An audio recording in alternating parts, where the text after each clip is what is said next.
This video is going to show you how to make this card here, which is a beautiful sort of floating butterfly panel, sort of easel card or stand-up card or half gatefold card. I'm not sure of the name of this, maybe even a zigzag card, I can't remember.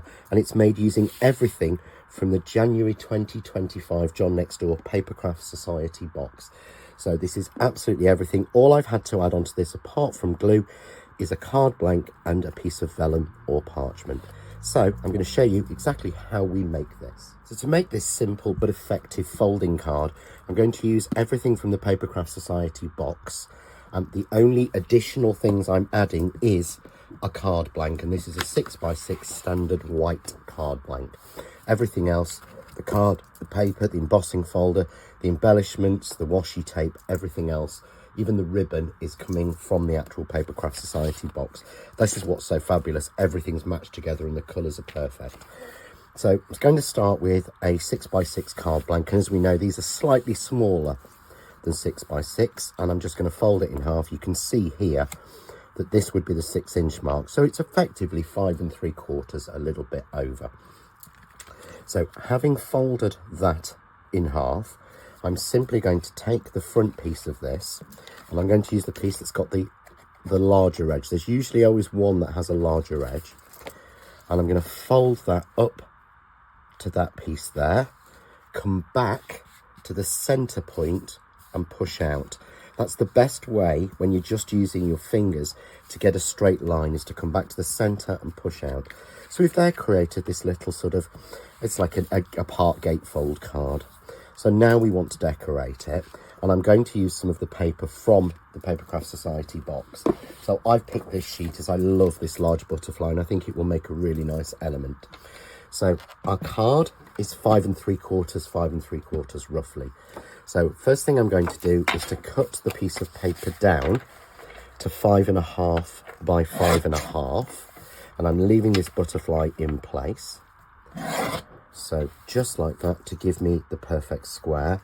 I'm then going to mat that onto some of the blue, and of course I need to add 1/8 of an inch on this, so it's 5 1/2 and 1/8, which is the way that I do my mats and layers. 5 1/2 by 1/8. There we go, and that will give us the perfect blue mat to bring out those blue shades. If you wanted to bring out the cream, use the cream card, or if you wanted to bring out the pink colours, you would just use the pink card. If you notice, it's toned the paper to match with all the colours that are included in the pack. So this has all been put together, and then that's one panel. I've then got a piece left, and I want to make that fit this section at the front here. But what I'm going to do is I'm going to take the piece of blue that's left, and again I'm going to cut that down to 5 1/2 and 1/8, and then I'm going to check the measurement because I don't want to waste anything. So this is coming out at 2 1/2 and 1/8. So if I trim this paper down to 2 1/2, and again trim that down to 5 1/2, that will give me the right size mat and layer, just like that, and that will obviously fit then on the front. There will be a little bit of space, but that doesn't matter because we're going to tuck this evenly to that side, because you're going to cover that as you saw in the original piece. So we would glue those pieces together. I've actually got 2 here that I've already done. So move our scraps away, and I'm simply going to glue those in to the card. And you could almost stop at this point, just add a sentiment on, and there's a really quick and simple card made just using one of the sheets of paper that will look as if you spent a lot of time on it. So I'm going to evenly pop this into that center there, and by sticking to those measurements you can see we get that lovely white crisp line as well. And I'm going to do exactly the same on this one, but I'm putting it to this side, so I'm leaving that little wider edge there. But obviously we want to kind of cover that little bit of a wider edge, and we want to create the interest. So this is where we're going to use the embossing folder. So I have the embossing folder here, and I've simply cut a piece of vellum or parchment, whatever you've got, to 5 by 5. and I'm going to emboss that. When you emboss that, you get this beautiful image here. It looks so nice and sort of it matches with that idea of the butterfly being quite ethereal. So I want to attach that on, but obviously attaching a piece of vellum, you see the glue. So we're going to cover that. So I'm going to turn that over. I'm using a piece of Craft Artist Power Tape, as this is a strong adhesive tape. I would recommend using something like Power Tape, or if you don't have that, I would recommend using something along the lines of a red line tape. So we're just going to trim that off. And then using my 4-in-1 tool, remove the backing, place the card down, and evenly, watching to make sure it's even all the way around, place that in. But if you notice, the tape is barely noticeable, but we're going to actually cover that anyway. So now I'm going to take a strip of the grosgrain ribbon, and this again is included in the kit. And the best way to stick this on, rather than tying it or gluing it or anything, again, is to use more of your power tape or a red line tape if you don't have it. And I'm running this along, I'm using a 6mm tape, and I'm running this along the one edge. It doesn't matter which edge, it's actually going to be, when we put it down, the left hand edge. And I'm going to run that down and trim that off. And then again, I'm simply going to reveal the tape, take my card, and I want to match this. You can use, one of my best tips is, if you've got one of the Crafts 2 multi-use mats, or you've got something with lines on it, use a line, top and bottom, put your card edge straight and use a line. So card edge is straight, and I'm using this line here to get your ribbon on, and I've attached that on this left hand edge so that this right hand edge is a little bit loose. And you can, if you want to get that nice and neat, simply wrap that round,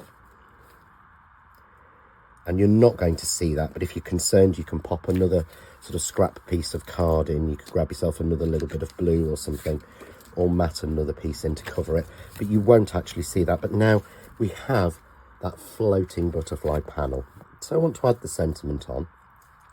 So I'm going to bring in now the washi tapes. I think these are fabulous. And what I want to do is to bring some of the colours out. So I've got a scrap of white card here. So any sort of scrap of white card that you've got. And I'm going to go with You're So Special. So, because this is the first piece off, I'm simply going to peel that tape off. Careful how you're using it, but it's washi tape, so it's repositionable. And again, place your card on the lines on your mat nice and straight, and it will help you to get it straight. So using those, I can put that on there, and again, just wrap the excess around, and you can see the colours match exactly with that one. So again, I'm going to bring in my guillotine and just trim that down so I feel like I've got the right edge. So we'll say here it's about, say, 3/4 of an inch.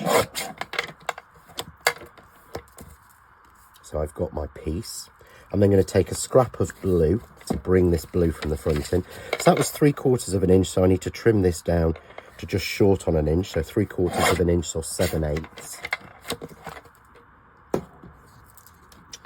And again, simply glue that on. And this piece has been cut to the 5.5. So add a little bit of glue to the back. I'm just using standard Craft Artist PVA glue.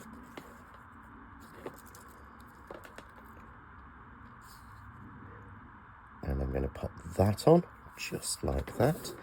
Nice and simple. And then use your guillotine, paper trimmer, or your scissors just to trim it so that you've got that stripe. It's then simply a case of deciding where you want to position your sentiment strip.